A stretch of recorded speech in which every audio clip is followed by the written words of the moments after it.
दत्त जयंती मार्गशीर्ष महिन्यात पौर्णिमेस असते. या दिवशी भगवान दत्तात्रेयाचा जन्म झाला.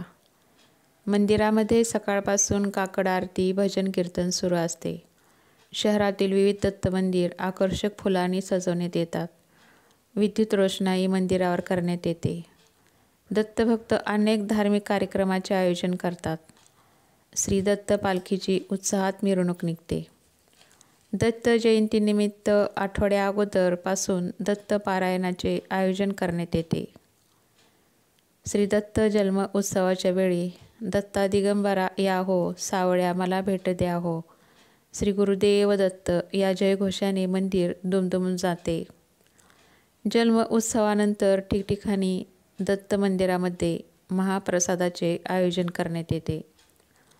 दत्त जयंतीच्या दिवशी केलेल्या दत्तात्रेयाच्या उपासनेने संकट दूर होते. पौर्णिमेच्या दिवशी पूजा व गंगेमध्ये स्नान यास विशेष महत्त्व आहे. या दिवशी दानाचेही महत्त्व आहे.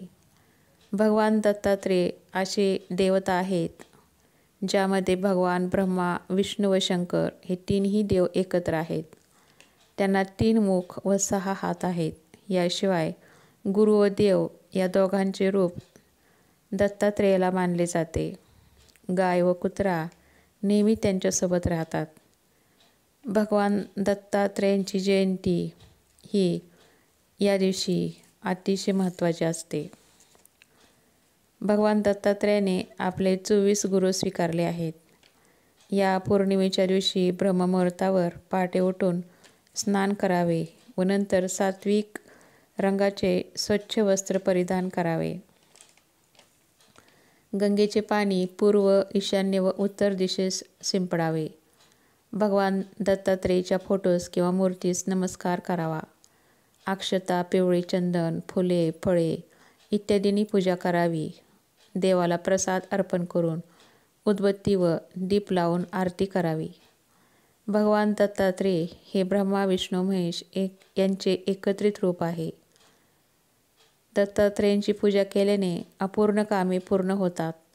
संतान प्राप्तीसाठी देखील दत्तात्रेयांची पूजा करणे शुभ मानले जाते. दत्तात्रेयांची पूजा केल्याने 3 देवांची कृपा होते. दत्त अवतार हा उत्पत्ती, स्थिती व लय या 3ही स्थितीचा निर्देशक आहे.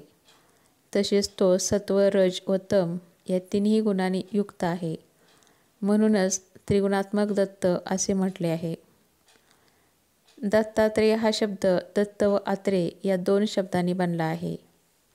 दत्त या शब्दाचा अर्थ आपण ब्रह्मच आहोत, मुक्तच आहोत, आत्माच आहोत अशी निर्गुणाची अनुभूती ज्याला आहे असा.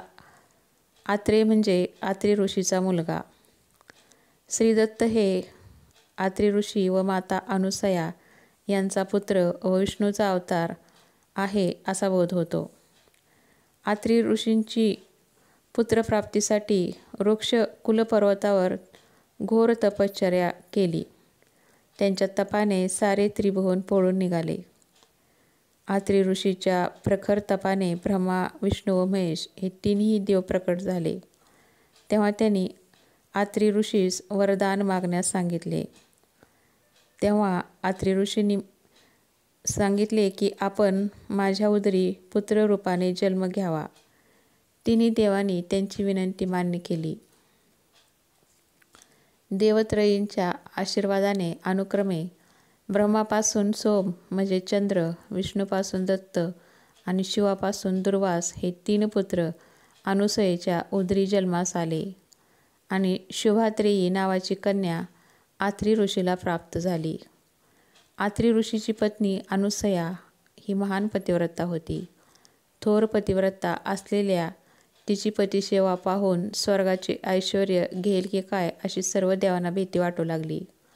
मग इंद्रादी सर्व देव ब्रह्मा, विष्णू, महेश यांना भेटले.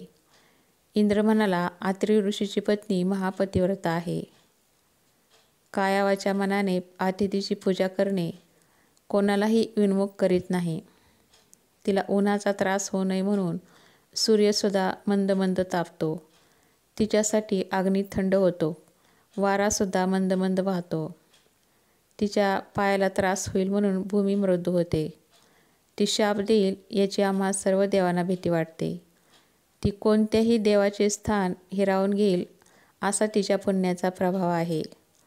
तेव्हा ब्रह्मा, विष्णू आणि महेश यांनी देवाचे गाराणे ऐकले व अनुसूयेची परीक्षा घेण्यासाठी आत्री ऋषीच्या आश्रमात आले. त्यांनी भिक्षुकाचा वेश धारण केला व म्हणाले, माई, आम्ही ब्राह्मण अतिथी म्हणून आलो आहोत. आम्हाला अतिशय भूक लागली आहे. आम्हाला भिक्षा वाढ. येथे अतिथींना इच्छाभोजन दिले जाते असे आम्ही ऐकले आहे. म्हणून आम्ही मोठ्या आशेने येथे आलो आहोत. भोजन लवकर दे, नाहीतर आम्ही परत जातो. तिनेही भिक्षेकऱ्यांना पाहून अनुसूयेस खूप आनंद झाला. तिने स्वागत करून त्यांचे पाय धुतले, बसवायस आसन दिले, त्यांची गंध, फूल आणि अक्षता यांनी पूजा केली. तिने पाने मांडली व वाढावयास सुरुवात केली. तेव्हा ते तिन्ही भिक्षेकरी म्हणाले, माई, आम्हाला असे भोजन नको. आम्हाला इच्छा भोजन हवे आहे. अंगावर वस्त्र न ठेवता आम्हाला भोजन वाढ. त्या भिक्षुकाचे हे शब्द ऐकून अनुसूया आश्चर्यचकित झाली. ती परमज्ञानी सती साध्वी होती. तिने ओळखले हे कोणी साधे भिक्षेकरी नाहीत. ती परत आत गेली आणि आता आपण जर यांना जेवण वाढले नाही तर पती आज्ञेचा भंग होईल व विवस्त्र भोजन वाढले तर पतिव्रतेचा धर्म मोडेल असा विचार करू लागली. माझे मन निर्मळ आहे. पतीचे तपबळच या संकटातून मला तारून नेईल. ती आत गेली, पतीचे स्मरण केले, पतीची मनाने पूजा केली. मग तीर्थाचे भांडे घेऊन बाहेर आली आणि तिने ते तीर्थ भिक्षुकाच्या अंगावर शिंपडले. आणि काय आश्चर्य, त्या क्षणी त्या 3 भिक्षुकांची 3 सुंदर बाळे बनली. मग स्वतःला सावरून तिने त्या बाळाला मांडीवर घेऊन थोपटू लागली. दुपारी अत्री ऋषी अनुष्ठान संपवून आश्रमात आले. पाळण्यातील 3 बालकांना पाहून त्यांना आश्चर्य वाटले. अनुसूयेने त्यांना सगळी हकीकत सांगितली. ही 3 बाळे म्हणजे ब्रह्मा, विष्णू, महेश आहेत हे अत्री ऋषींनी अंतर्ज्ञानाने ओळखले. तेव्हा ब्रह्मा, विष्णू, महेश प्रकट झाले व अत्री ऋषींना वर मागावयास सांगितले. तेव्हा अनुसूया हात जोडून म्हणाली, नाथ, हे 3ही देव तुमच्या तपश्चर्याने प्रसन्न होऊन इथे आले आहेत. तुम्ही त्यांच्याकडून पुत्र मागून घ्या. तेव्हा अत्री म्हणाले, हे देवश्रेष्ठांनो, तुम्ही बालरूपाने माझ्या आश्रमात आलात तर पुत्ररूपाने येथेच राहा. तेव्हा तथास्तु म्हणून 3ही देव स्वस्थानी गेले. मग ब्रह्मदेव चंद्र झाला, श्री विष्णू दत्त झाला व महेश दुर्वास झाले. काही दिवसांनी चंद्र व दुर्वास मातेस म्हणाले, आम्ही दोघे तपाला जातो, तिसरा दत्त येथेच राहील. तोच त्रिमूर्ती आहे अशी समज. अनुसूयेने आज्ञा दिली. चंद्र व दुर्वास तपास गेले. त्रिमूर्ती दत्त मात्र आईवडिलांच्या सेवेत तेथेच राहिला. ब्रह्मदेव व शंकर यांनी आपापले दिव्य अंश दत्ताच्या ठिकाणी स्थापन केले. तेव्हापासून दत्त आत्री अनुसूयेचा पुत्र, श्री विष्णूचा अवतार असून ही त्रिमूर्ती दत्त एकतत्वाने राहिले. दत्तात्रेयाचा अवतार मार्गशीर्ष महिन्यातील पौर्णिमेला झाला. म्हणून या दिवशी दत्त जयंती साजरी करतात. जय श्री गुरुदेव दत्त. ही जर माहिती तुम्हाला आवडली तर लाईक करा, शेअर करा आणि माझ्या चॅनलला सबस्क्राईब करा. धन्यवाद.